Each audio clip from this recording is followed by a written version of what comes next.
Christmas আহি আছে, গতিকে খ্ৰীষ্টমাছৰ সময়ত যদি আমি প্লাম কেকেই নবনাওঁ তেনেহ'লে খ্ৰীষ্টমাছৰ চেলিব্ৰেশ্যনটো আধৰুৱা যেন লাগে। সেইকাৰণে আজি প্লাম কেকৰ ৰেচিপি লৈ আহিছোঁ। এয়া একেবাৰে চিম্পুল পদ্ধতিত আপোনালোকক মই দেখুৱাই দিম যাতে আপোনালোকে সহজে বনাব পাৰিব। আৰু এয়া দেখিছে এই কেকটো একেবাৰে ছফ্ট হৈছে, ভিতৰখনেও আপোনালোকক দেখুৱাই দিছোঁ।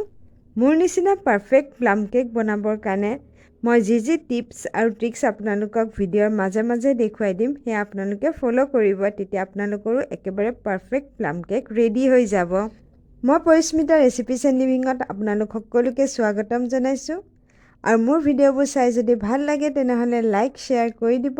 আৰু এতিয়ালৈ যদি চেনেলত ছাবস্ক্ৰাইব কৰা নাই তেনেহ'লে প্লিজ তলত থকা ৰঙা ছাবস্ক্ৰাইব বাটনটো টিপি দিব। আৰু যিসকলে ছাবস্ক্ৰাইব কৰিছে চেনেলত তেওঁলোকক বহুত বহুত ধন্যবাদ জনাইছোঁ। তেনেহ'লে দেৰি নকৰি ভিডিঅ' ষ্টাৰ্ট কৰোঁ আহক। প্লাম কেক বনাবলৈ ইয়াতে মই লৈছোঁ dried kiwi, mango', strawberry, berries আৰু কিচমিচ। যদি আপোনালোকৰ তাত এই গোটেইকেইটা নাথাকিবও পাৰে তেতিয়াহ'লে খেজুৰ ল'ব পাৰে, এপ্ৰিকটো ল'ব পাৰে, চেৰি ল'ব পাৰে। আৰু এতিয়া এইখিনি সৰু সৰুকৈ কাটি লৈছোঁ। আৰু এতিয়া এইখিনি এটা বাটিত লৈ লৈছোঁ, প্ৰায় 1/3 কাপমান হ'ব। আৰু ইয়াতে ফ্ৰেছ কমলাৰ ৰস 1/4 কাপ দি দিছোঁ। আৰু লগতে ডালিমৰ ৰসো 1/4 কাপ দি দিছোঁ। আৰু এইখিনি এতিয়া 2 ঘণ্টাৰ কাৰণে প্লাম হ'ব দিছোঁ, তাৰমানে ফুলিব দিছোঁ। সেইকাৰণে এই কেকটোৰ নাম প্লাম কেক হয়। এতিয়া আহক নেক্সট ষ্টেপটো কৰোঁ। তাৰ বাবে এটা কেৰাহী গেছত দি দিছোঁ আৰু চেনি 1/4 কাপ লৈছোঁ। আৰু চেনিখিনি দেখিছে ভিডিঅ'ত দেখুওৱাৰ ধৰণে মই চাৰিওফালে দি দিছোঁ যাতে সমানে থাকে। আৰু গেছৰ ফ্লেম মিডিয়ামত দি দিছোঁ। আৰু এতিয়া আপোনালোকে একদম কৰচ ব্যৱহাৰ নকৰিব যেতিয়ালৈকে চেনিখিনি গলি কালাৰটো চেঞ্জ নহয়। এয়া দেখিছে 2-3 মিনিট পিছতে আমাৰ কালাৰটো চেঞ্জ হৈ যাব, 2 মিনিটতে হৈ যায়। আৰু তাৰ পিছতহে গেছৰ ফ্লেমটো অফ কৰি দি এইখিনি লাৰি দিব। মই এতিয়া গেছৰ ফ্লেমটো অফ কৰি কৰচেৰে এইখিনি লাৰি দিছোঁ। আৰু এতিয়া ইয়াতে 1/4 কাপ গুড় দিছোঁ, গুড়া গুড় 1/4 কাপ দি দিছোঁ। আৰু এইখিনি মিক্স কৰি উঠি পিনে গেছৰ ফ্লেমটো আকৌ অন কৰি দিছোঁ। এতিয়া গেছৰ ফ্লেম একেবাৰে ল'ত ৰাখিব। আৰু যেতিয়ালৈ গুড়খিনি গলি নাযায় তেতিয়ালৈ এইখিনি আমি অলপ গৰম হ'ব দিছোঁ। আৰু এয়া দেখিছে গুড়খিনিও আমাৰ গলি গৈছে। আকৌ গেছৰ ফ্লেমটো এতিয়া অফ কৰি দিছোঁ। 5 মিনিট ঠাণ্ডা হ'বৰ কাৰণে থৈ দিব, কাৰণ এতিয়া বহুতেই বেছি গৰম আছে। এইখিনি সময়ত আপোনালোকে পানী নিদিব, পানীখিনি আধা কাপ পানী দিব লাগিব। যেতিয়া 5 মিনিট পিছত অলপ ঠাণ্ডা হ'ব তেতিয়া সাৱধানে পানী দি দিব। এয়া দেখিছে 5 মিনিট পিছত অলপ ঠাণ্ডা হওঁতে মই পানী আধা কাপ অলপ দি চাইছোঁ। পানীখিনি দি থাকোঁতেও গেছৰ ফ্লেমটো অফ কৰি লৈছোঁ। আৰু এই গোটেইখিনি পানী দি লাৰি লৈছোঁ। আৰু এনেকুৱা যে আপোনালোকে দেখিছে ডাঙৰ টুকুৰাবিলাক যেতিয়া আমি গেছটো অন কৰি দিম এইখিনিও গলি মিক্স হৈ যাব। আৰু এতিয়া গেছৰ ফ্লেমটো অন কৰি দিছোঁ। এইখিনি আমাৰ অলপ পানী ৰৈ গ'ল। এতিয়া গেছৰ ফ্লেমটো আকৌ অন কৰি দি দিছোঁ। আৰু এতিয়া এইখিনি কণ্টিনিউৱাছ আমি লাৰি পিনে মিক্স কৰি, বেছি সময় নালাগে, 5-6 মিনিটতে হৈ যাব। আৰু এইখিনি এতিয়া কণ্টিনিউৱাছ লাৰি থাকিব। আৰু এয়া দেখিছে আমাৰ চিৰাপ কনচিষ্টেঞ্চি হৈ গৈছে। আৰু এতিয়া এইখিনি নমাই থৈ দিছোঁ। এতিয়া এইখিনি ঠাণ্ডা হ'বলৈ দিব লাগিব, ঠাণ্ডা হ'লেহে আমি এইখিনি কেক বেটাৰৰ লগত মিক্স কৰিব পাৰিম। আৰু এতিয়া এইখিনি নমাই থৈছোঁ। এতিয়া আহক কেক টিনটো ৰেডি কৰোঁ। কেক টিনটো এয়া দেখিছে 5 ইঞ্চি হয় আৰু ইয়াৰে হাইটটো হৈছে 4 ইঞ্চি। এতিয়া ইয়াতে ভিতৰটো আমি অইল ব্ৰাছ কৰি লওঁ। অলপ ৰিফাইন অইল দিছোঁ আৰু চাৰিওফালে ছাইডকেইটাটো ভালদৰে ব্ৰাছ কৰি দিছোঁ। আৰু ব্ৰাছ কৰা হোৱাৰ পিছত ইয়াতে ময়দা ডাঙৰ চামুচে এচামুচ চাৰিওফালে দি দিছোঁ যাতে অলপো মানে ছাইডতো আমাৰ ময়দা ভালদৰে লাগে, যাতে কেকটো ধুনীয়াকৈ ওলাই আহে হোৱাৰ পিছত। কেকৰ বেটাৰ ৰেডি কৰাৰ আগতে এতিয়া আমি গেছত এটা ডাঙৰ চচপেনত ভালদৰে গৰম হ'ব দিছোঁ। আৰু এই চচপেনত নিমখ দি দিছোঁ আৰু এডাল ষ্টেণ্ড দি দিছোঁ। 5 মিনিট হাই ফ্লেমত গৰম কৰিব লাগিব। আৰু এইখিনি কৰি থকা সময়খিনিতে আমি কেক বেটাৰটো ৰেডি কৰোঁ আহক। এতিয়া এটা মিক্সিং বলত এখন চালনী লৈ লৈছোঁ আৰু ইয়াতে ময়দা 140 গ্ৰাম। ময়দা সদায় কেকত দিলে জুখি মাখিয়ে দিব লাগে, যিকোনো বস্তু কেকত দিলে একুৰেট মেজাৰমেণ্ট কৰিহে দিব। ইয়াতে 140 গ্ৰাম ময়দা দি দিছোঁ আৰু লগতে বেকিং পাউডাৰ আধা চামুচ আৰু বেকিং সোডা 1/8 টিস্পুন, যিটো 1/4 টিস্পুনৰ আধা। আৰু লগতে ইয়াতে লং, ইলাচি, ডালচেনি গুড়া কৰি লৈছোঁ আৰু সেয়া আধা চামুচ দিছোঁ। আৰু 1/4 টিস্পুন নিমখো লাগিব আৰু এইখিনি ভালদৰে চালি লৈছোঁ।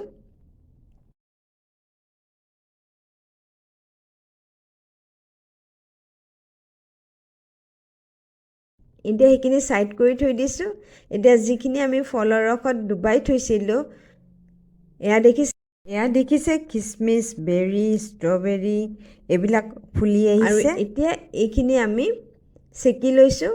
ফলৰ ৰসখিনি গুচাই দিছোঁ। অকল আমি ফলখিনি দিয়ে কেকত দিব লাগিব। ৰসখিনি আমাক প্ৰয়োজন নহয়, এইখিনি আপোনালোকে খাব পাৰে।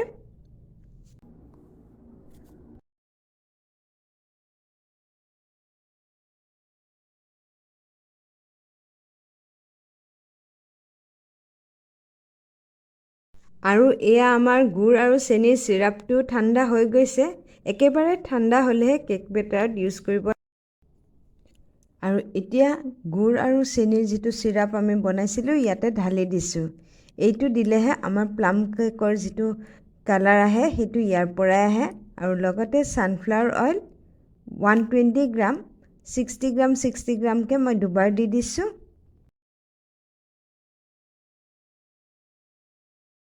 কনডেন্স মিল্ক 125 ml দিছোঁ।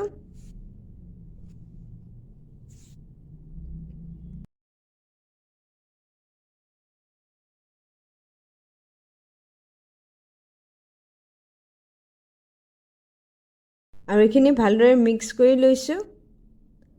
আৰু ইয়াতে ভেনিলা ইছেঞ্চ আধা চামুচ দিছোঁ। ভেনিলা ইছেঞ্চ দিবই লাগে প্লাম কেকত, গতিকে এইটো স্কিপ নকৰিব। আৰু এইখিনি দি ভালদৰে মিক্স কৰি ল'ব। আৰু ইয়াতে এতিয়া নেমুৰ বাকলিটো, যিটো সেউজীয়া বাকলি সেইখিনিহে দিব লাগিব। সৰু নেমু এটাৰ 1/4 বাকলিহে ইয়াত দিছোঁ, একেবাৰে অকণমান, 1 চিকুটমান হ'ব। নেমুৰ অকল সেউজীয়া অংশটোৱে দিব, বগা অংশটো নিদিব। বগা অংশটো দিলে তিতা লাগি যাব।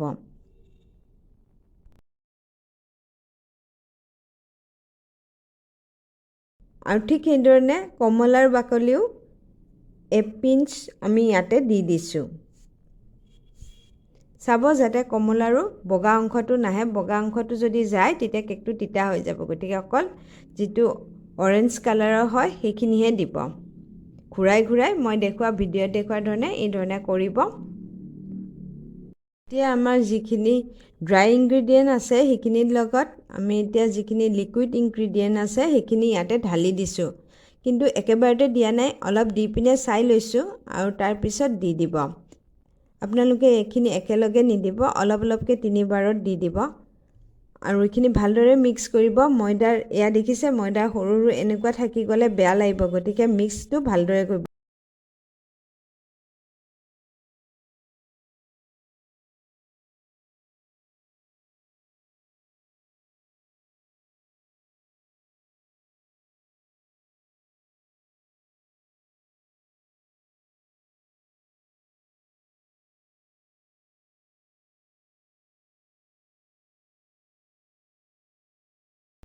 আৰু এয়া দেখিছে, এনেকুৱা ধৰণৰ কনচিষ্টেঞ্চি হ'লে হ'ব। ইয়াত আমাক গোটেইখিনিয়ে লাগি গৈছে, কাৰণ আমাৰ জোখটো একেবাৰে পাৰফেক্ট আছে। কেতিয়াবা ময়দাৰ টেক্সচাৰ লৈ অলপ ইফাল সিফাল হয়, এচামুচ ইফাল সিফাল হ'ব পাৰে। গতিকে সেইকাৰণে মই অলপ ৰস কমকৈ দিব দিছোঁ, যাতে আপোনালোকে ৰিবন কনচিষ্টেঞ্চি নালাগিব, খালি ড্ৰপিং কনচিষ্টেঞ্চি হোৱাকৈ দিব।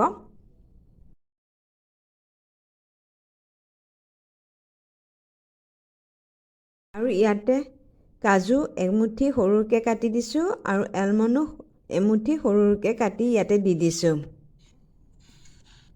এইখিনি বেছি সময়ো মিক্স কৰি থাকিব নালাগে, আমি সোনকালে মিক্স কৰি কেক টিনত দি দিব লাগে, খালি ভালদৰে মিক্স কৰিব লাগে। আৰু এতিয়া কেক টিনত দি দিছোঁ। কেক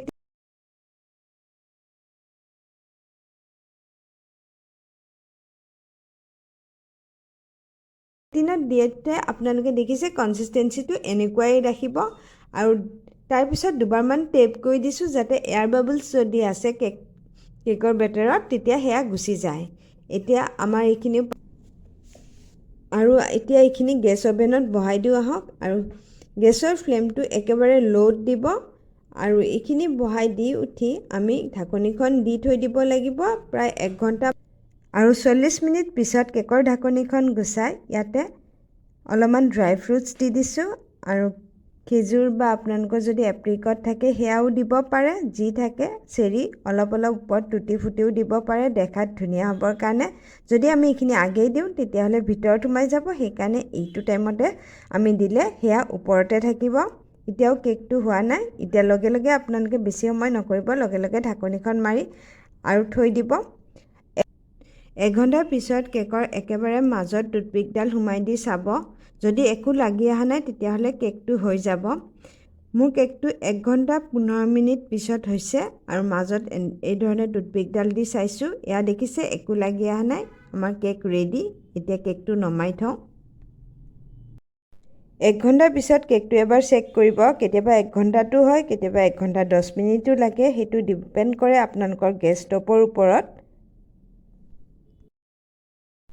এয়া দেখিছে কেকটো ধুনীয়াকৈ ওলাই আহিছে আৰু অলপো কেক টিনত লাগিও ধৰা নাই আৰু কেকটো আপোনালোকক অলপ ওচৰৰ পৰা দেখুৱাই দিছোঁ আৰু কালাৰটো একেবাৰে পাৰফেক্ট আহিছে আৰু এতিয়া কেকটো আপোনালোকক কাটি পিনে দেখুৱাই দিছোঁ।